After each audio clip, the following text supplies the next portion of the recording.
Saudara-saudara yang dikasihi Tuhan Yesus Kristus, selamat pagi. Kita bertemu kembali pada sapaan firman Tuhan hari ini, Selasa tanggal 15 Desember tahun 2020. Sebelum kita mendengarkan firman Tuhan, marilah kita berdoa. Kasih karunia dari Tuhan Yesus Kristus dan damai sejahtera dari Allah Bapa kiranya menyertai kita sekalian. Amin. Firman Tuhan bagi kita pada hari ini tertulis pada Yesaya pasal 62 ayat 3. Beginilah firman Tuhan. Engkau akan menjadi mahkota keagungan di tangan Tuhan dan serban kerajaan di tangan Allahmu. Saudara-saudara, mengenakan mahkota bagi para raja-raja dan ratu-ratu adalah sebuah identitas tersendiri.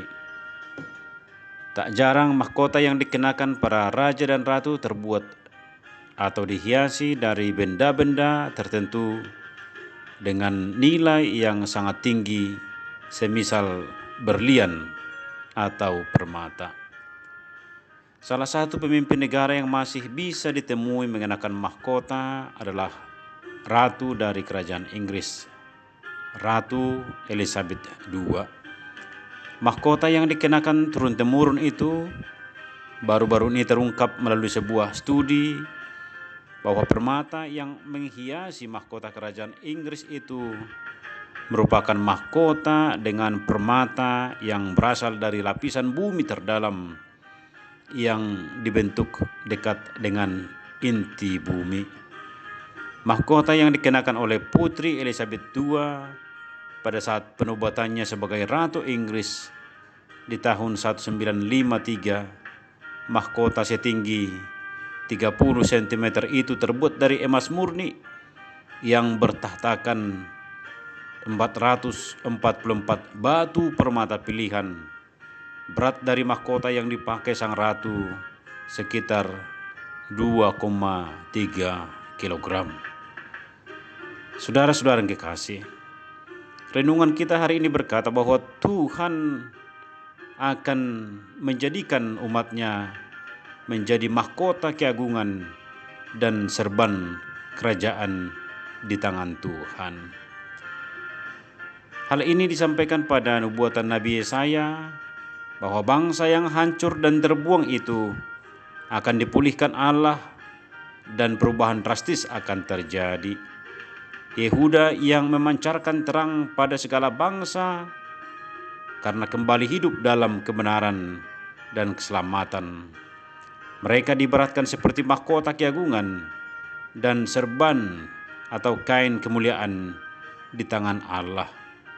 Saudara-saudara yang kekasih, demikian renungan ini menyampaikan bahwa selama kita terus bersandar kepada Allah, maka Dia berkuasa mengubah situasi yang kita hadapi.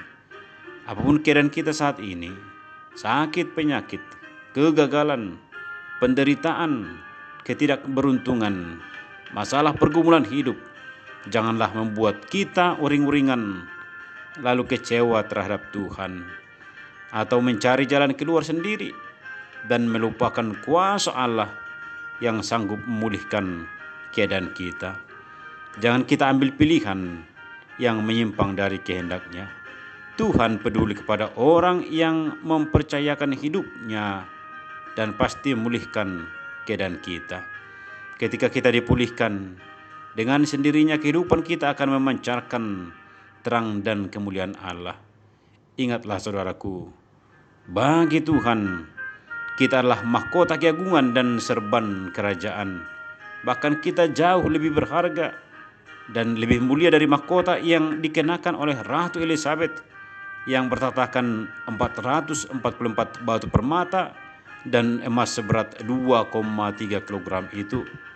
Hal ini terbukti betapa berharganya kita bagi Tuhan ketika Dia rela datang ke dunia ini di kandang domba yang hina dan bahkan tersalib mengenakan mahkota duri yang seharusnya kita kenakan, dan Dia menggantikannya dengan mahkota kemuliaan. Oleh karena itu, bersukacitalah senantiasa dan berdoalah agar pemulihan terjadi dan firman Tuhan hari ini menjadi berkat dalam kehidupan kita. Amin. Marilah kita berdoa. Tuhan Allah Bapa yang baik, terima kasih atas firman-Mu hari ini yang mengingatkan kami bahwa kami begitu berharga di hadapan-Mu, sehingga Engkau memberikan mahkota keagungan dan kemuliaan bagi kami. Engkau rela menggantikan dengan mahkota yang dulunya seharusnya kami kenakan adalah mahkota duri, tetapi Tuhan memberikan mahkota kemuliaan itu. Kami mengucap syukur atas kebaikan-Mu hari lepas hari.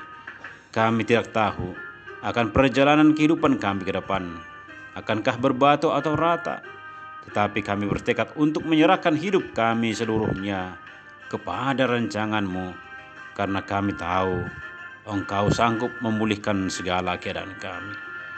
Kami berdoa di dalam nama Tuhan Yesus Kristus, Juru Selamat kami yang hidup. Amin.